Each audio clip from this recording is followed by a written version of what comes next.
Good morning everyone. I am K. Narsimurthy. I am working in a government first rate women's college Tumkur. This is my 22nd video for the second semester BSc students of Tumkur University, and I am going to present the video for the subject physics. I told you the first unit we have 15 sessions.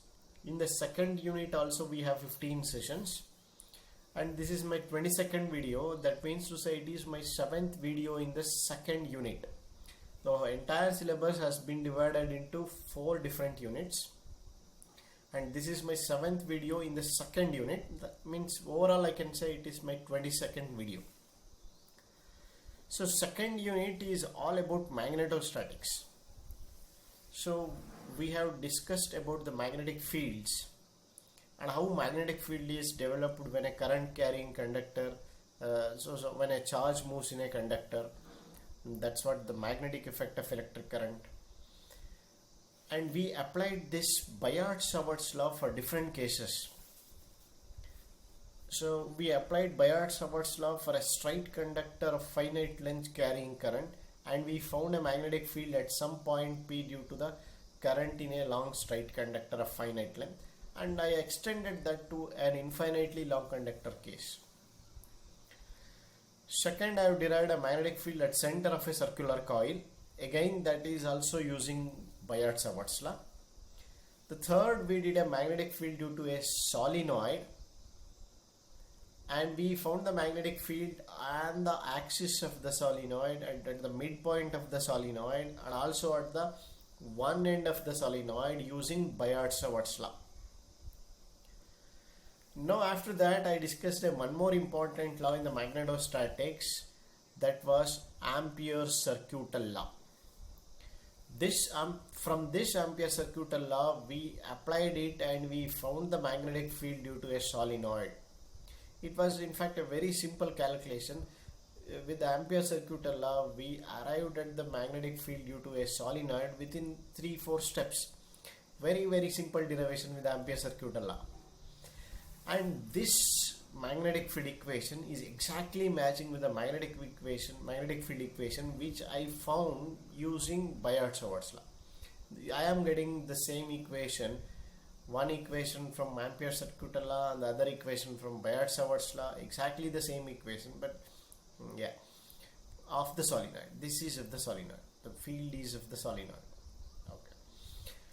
Okay. After that I discussed many problems regarding these straight conductor, circular coil, and of course for the solenoid. So in this video I am going to discuss about the torque which is acting on the current loop. Okay, right. In the just previous video we found the magnetic field due to a current carrying conductor. Okay. And the force experienced by it is F is equal to BIL sin theta. We found the force experienced by current carrying conductor placed in a magnetic field, and that is F equals BIL sin theta, and also we got the direction of the force using the Fleming's left hand thumb rule. Now you all know these things. You know how to use the Fleming's left hand rule, and you know how to find the force, magnetic force, due to the current carrying conductor placed in a magnetic field. Yeah, the same thing we apply here also, and we will find the torque which is acting on the current loop. So what do you mean by current loop? The very basic question which arises in our mind is the loop. Loop means it's a coil. Loop means it's a coil. It may be a circular coil, or it may be a rectangular coil, it may be of any shape, but it's a closed coil, and where the current flows through it. If current flows in that coil, it is a loop. Simple thing. Okay. Now in that loop I am looking for the torque which is acting on the loop when this current loop is placed in a magnetic field. Be careful, I am placing this current loop in a magnetic field and I am looking for the torque. If a conductor carrying current placed in a magnetic field, force acts on it, and we know what is the magnitude of force, and we know the direction of force using Fleming's left hand rule. Now what I am trying to do is, we are placing a current loop in a magnetic field and we look for the torque which is acting on it. Torque means it is the kind of a force which rotates the coil, when it is placed in a magnetic field. Right. Now let us consider a rectangular coil PQRS, and it is of length L and breadth B. And this coil is placed in a magnetic field B, which is acting parallel to the plane of the coil. Be careful, the magnetic lines of forces are parallel to the plane of the coil, and I be the current flowing in the coil. I current is flowing in the coil. These are the data which I have taken. Now these two horizontal elements in the coil, QR and SP, do not experience any magnetic force. QR and SP, you go back and look which is QR and SP. This is QR, which is along the breadth, the QR, and below it is SP. These QR and SB will not experience any force at all. Why? Because we know the force on the conductor is BIL sin theta. You look at the theta for these two sides. One is QR, another one is PS. For these two sides, the theta is 0 because these two are parallel to the magnetic field. The angle between the magnetic field and the current and the length is 0. Length and the magnetic field is 0. Therefore, if theta is 0, sin theta will be 0.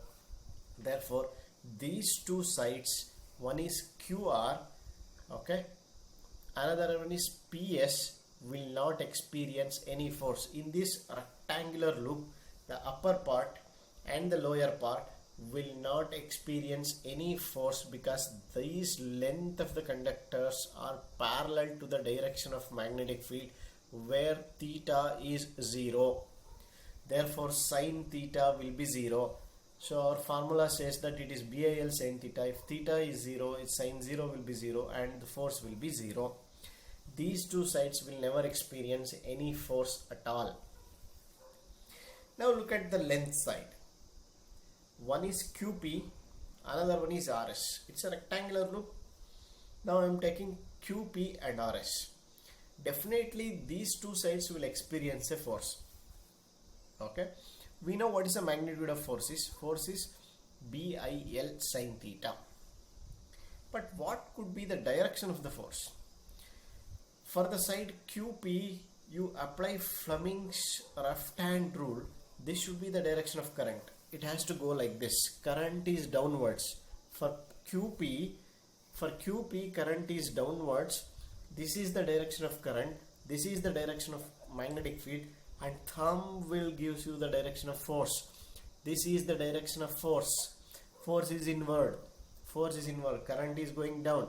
Field is coming in this direction. Thumb is going inward.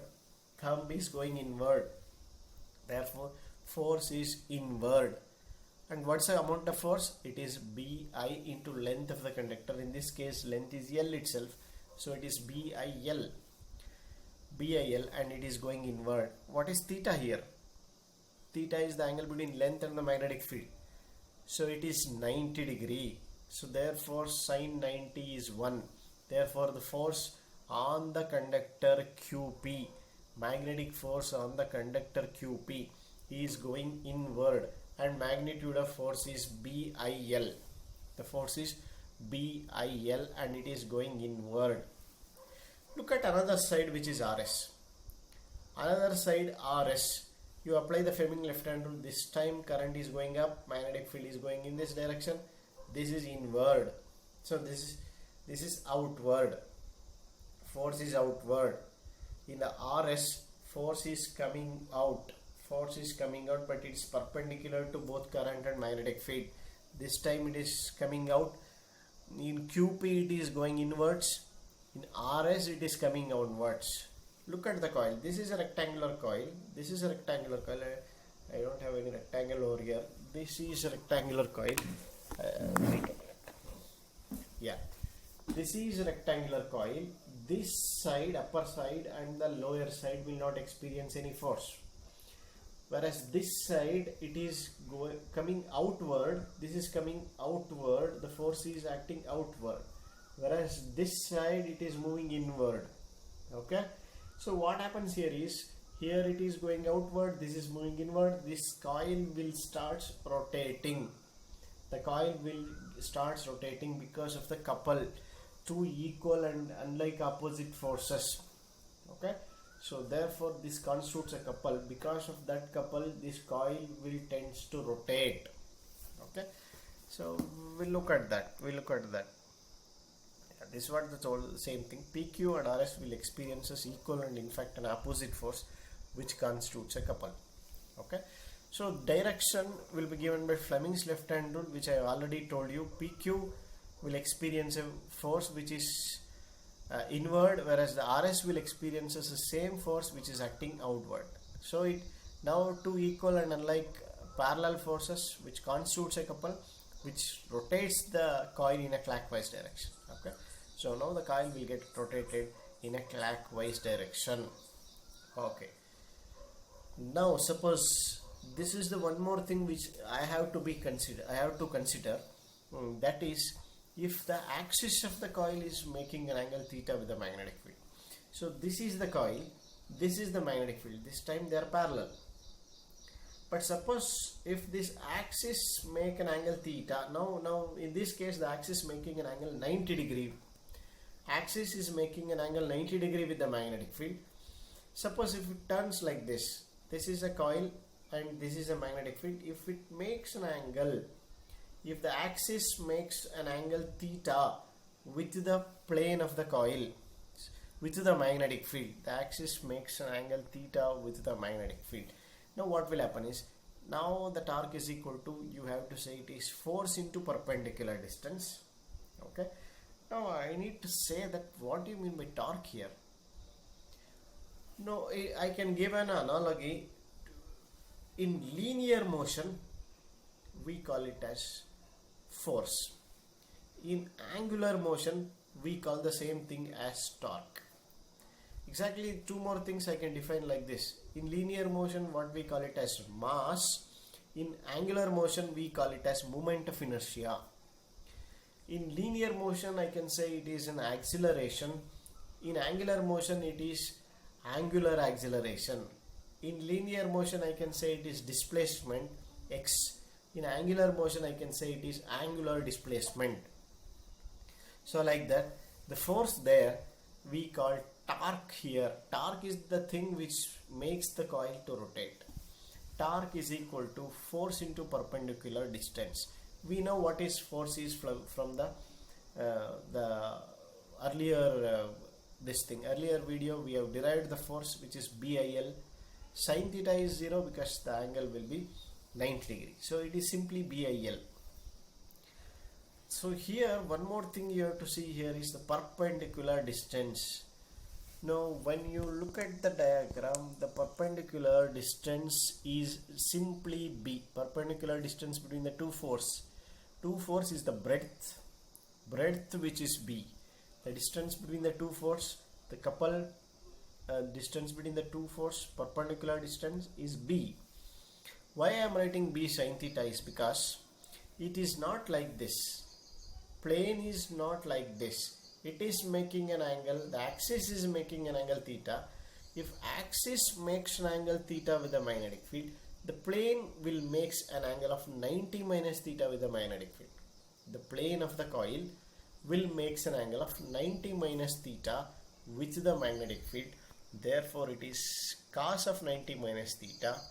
So it is B cos of 90 minus theta is B sin theta.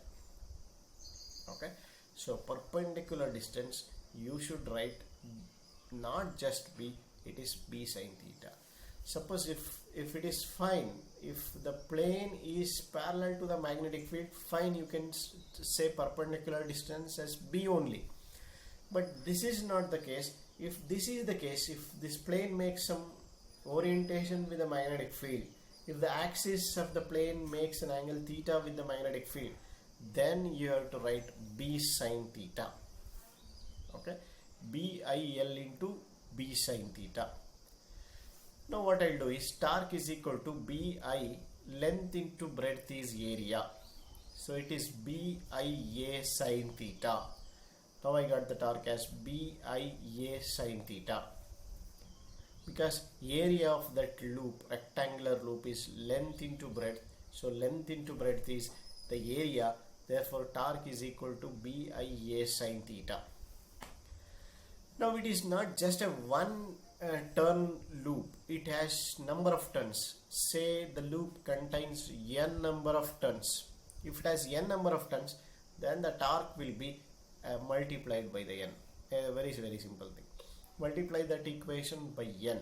So it is NBIA sin theta. Now the torque is NBIA sin theta. Now next. Now NIA we call it as magnetic dipole moment of the loop. So that's a very small derivation. It is not kept for your syllabus. Actually, if you derive it, if you derive for a loop and find out the magnetic dipole moment, it comes out to be M equals NIA. But that derivation is not in your syllabus. It is out of the focus of your syllabus. So I need not to derive it. I just take the equation. So magnetic dipole moment M is equal to NIA. So instead of NIA, I will substitute magnetic dipole moment M, MB sin theta. Or in the vector form, I can write it as M cross B. So if there is sin theta, you write cross product. If there is cos theta, you write dot product. So we have a sin theta multiplied by this M and B. So undoubtedly I can write M cross B. So torque is equal to M cross B. M is what? It's a magnetic dipole moment. Cross product of the magnetic field will gives you the torque. Right. So we'll have a two case to discuss here. So the first case, if theta is 0. So what is the meaning of theta being 0? It means that theta is the angle between this axis and the magnetic field. Be careful, it's an axis of the plane and the magnetic field. This is the axis and this is the magnetic field. Okay. If it is 0, if axis is like this, axis and magnetic fields are on the same line, means they are parallel. Now where is the plane of the coil? So now the plane of the coil is like this. If axis is like this, the plane of the coil is like this. So now the plane of the coil makes an angle of 90 degree with the magnetic field. Plane of the coil is perpendicular to the direction of the field. If theta 0 means this plane is perpendicular to the direction of magnetic field. Theta 0 means the axis, the angle between the axis and field is 0. It is not the plane of the coil and the magnetic field. It is the axis and the magnetic field. The angle theta is the angle between axis and the magnetic field, and that going to be 0. That means the plane is perpendicular to the magnetic field.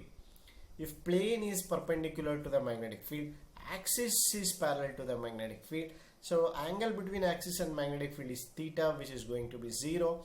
If theta is 0, sin 0 will be 0 and tau will be 0. So torque is 0 if theta is 0. In the second case, if theta is 90, so theta being 90 means this axis is perpendicular to the magnetic field. Axis is perpendicular means plane is like this. Plane of the coil is parallel to the magnetic field.